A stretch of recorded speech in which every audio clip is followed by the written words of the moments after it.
Hey everyone, it is your boy Captain Hunter coming at you again. Captain Hunter, Captain Hunter's podcast. Make sure that you do me a favor, hit that rate, subscribe, and share button. Hit that rate, subscribe, and share button. Let's make it do what it's due.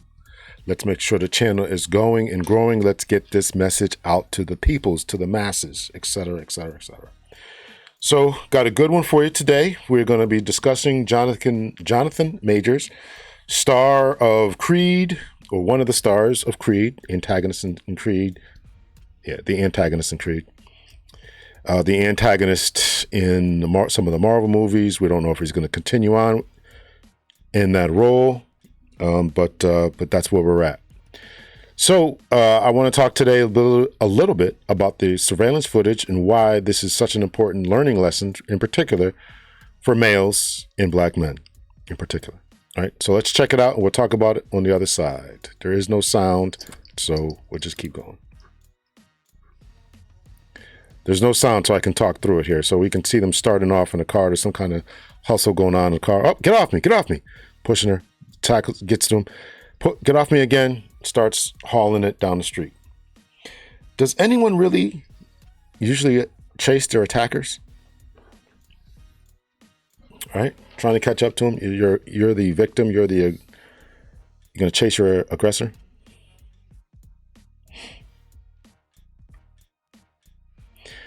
Now she's just going to run out. I don't think I can't tell from this, but did she even look over her shoulder, make sure she didn't get hit by a car?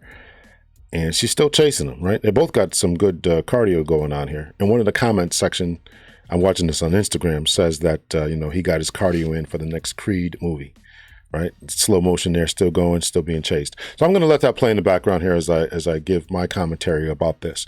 I'm not professing guilt or innocence, not taking anybody's side, not professing to know what goes on or happened before the incident.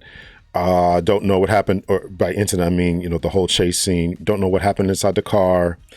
Don't know what was being said. There is no sound. Hopefully this is a full unedited video. It's obviously been edited, but we don't know if it's been edited by whoever released it, whether it's law enforcement or the courts or whoever. And it's continuing to be, so hopefully it's not been edited here any further to skew it in either direction, right? So I'm admitting all that could be a problem. So I don't know any of that, right? So this is TMZ. You can see their stamp on it, and then of course the Shade Room or TSR on there as well. So what are my commentaries? What are my thoughts about this? Well, here's what I want to take. Here's the takeaway that I want for black men in particular, right? So why is this necessary? Why did this brother feel the need to get away from her, as we're about to watch again? Why did he feel the need to get away from her, right? They're obviously having some kind of dispute, argument, leave the car door open, nobody chose close the door, and then he's like, get off me, okay? This, whatever's going on, just get off me, right? Pushes her off. So I think that we have to be mindful of the action that has happened in this particular case. What actions and what led up to this? His response is what I'm saying, right? For years, African-American males have been the butt and bore the brunt of false allegations, aka to Emmett Till, other race riots that have happened. Numerous have been sparked by allegations of impropriety, whistling, looking at, staring at, etc. A woman of a certain persuasion, usually with blonde or brunette or red hair, right? You all know exactly what I'm saying. So we have had to take extra precautions. Even now, Sentencing Project, what's that other project, right? Whatever project that is, to get individuals who have been wrongly and falsely incarcerated out of prison, right? New DNA evidence is coming in all the time saying that so-and-so who is accused of sexual assault did in fact not commit such sexual assault, and they've wasted 10, 15, 20 years behind bars over the false allegations of individuals. So this type of history that we have, this history of memory, whether it's verbal or whether it's unspoken or whatever, has been in the collective memory of African-American males for a long time. And so therefore, this is the response we've had to have. We've had to run away. We've had to deal with such circumstances of allegations, et cetera, et cetera. So I want to be sure that we understand why these things have happened. And so this may seem as an extreme measure. It may seem as extreme. Like, why is he doing this? There's no need to do that. Just stand your ground. Our experience has been vastly different from just type of stand your ground and don't act and don't react. You got to get away. You got to do all these types of things. And it may seem to others to be an overreaction or unnecessary or times have changed. And this is old days. Why are you bringing up old history? Can't take that chances, right? We know that now that, people are coming back 20 years later, 30 years later saying you did something to me. You talked to me mean or rough, or I was forced to be at your beck and call sexually, etc. And so this is the cause of this type of thing. I advise all young men who are working in conditions and in situations and in circumstances and spaces in which there is a member of the opposite gender, sex, to be extremely cautious in their dealings with, talking to, and accompanying around those types of individuals.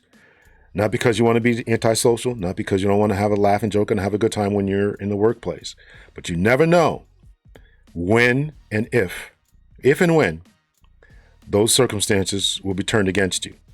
You never know about the text messages you thought was really innocent would be turned against you. You never know. I advise you to keep it professional at all times.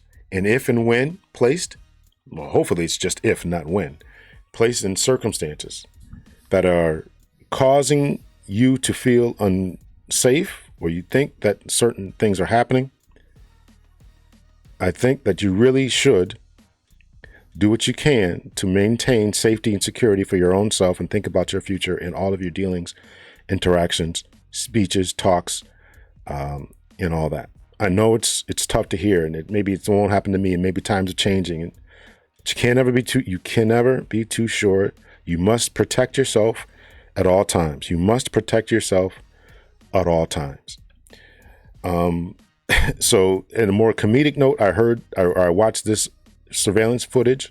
Again, don't know if it was altered in any way, but I did see an altered version in which they put that whole run Forrest from Forrest Gump in here. I ran to Alabama. I kept running. I ran across the whole state of Alabama. I kept running from one coast to the next coast, all in Forrest Gump's voice. Pretty funny.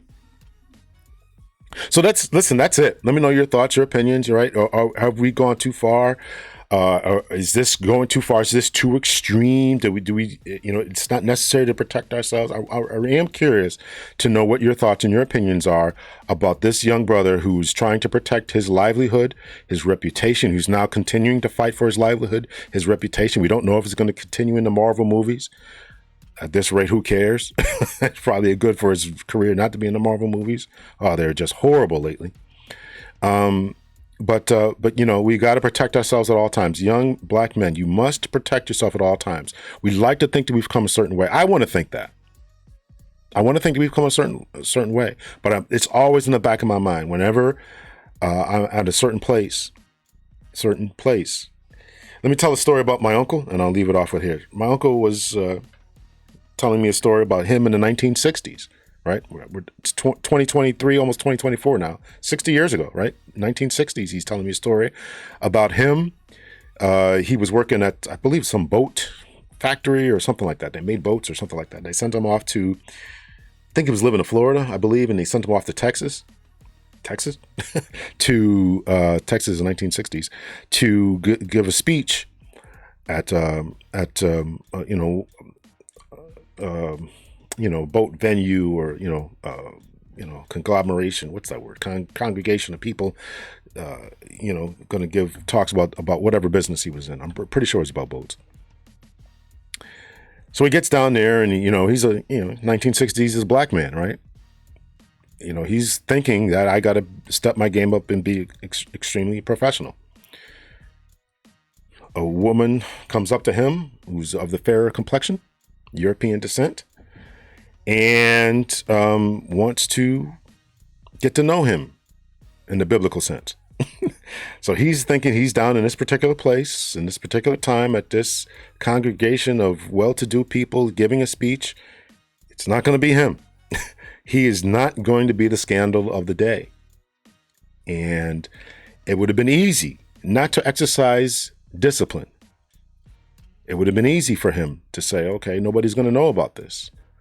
But he thought better of it. And, you have to think about you have to exercise discipline to think about your career, your life, your future, your family.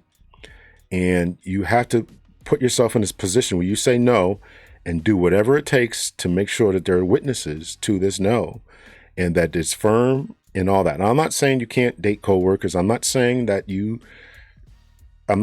of that. You can't go out and have a good time and enjoy your life.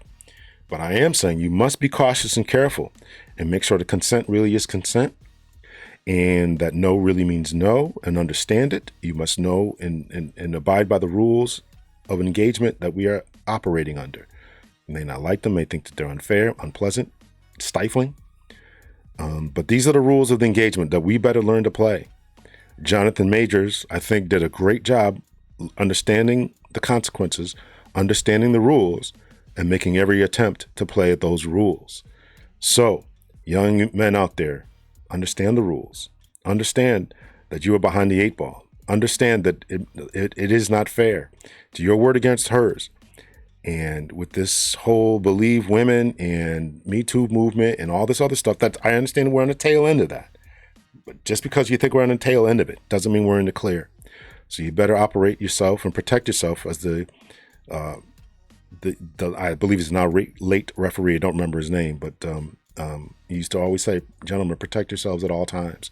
You must protect yourself, your life, your family, your future. You didn't go to school. You didn't get your certifications. You didn't learn to drive trucks. You didn't, whatever it is you do, you didn't get your barber's license. You didn't do all that to throw it away.